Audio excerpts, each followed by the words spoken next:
ensinando a dar nó no cabo líder para o multifilamento. Como pode ver, o multifilamento verdinho, cabo líder transparente como se fosse um nylon. Cabo multifilamento, você coloca assim, líder, colocar bem próximo pra gente ver bem nítido. Passa por baixo, levantou, segurou, segura com a outra mão, segura as 3 pontas, com ela já vem enrolando. Segura aqui, vem ó, 1, 2, 3, 4, 5, 6. Vamos dar 6 voltas para um lado e 6 voltas para o outro, voltando. 1, 2,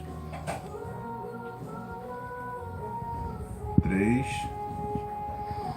4, 5,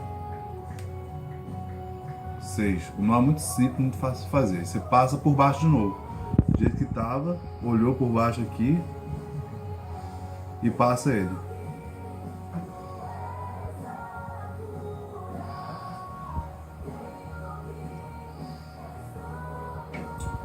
Está pronto o nó. Agora vamos olhar para não queimar. Quero um pouquinho, bota muito não.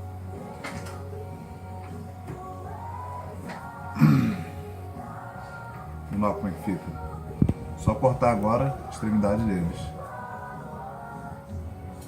Show de bola, galera. Valeu, abraço.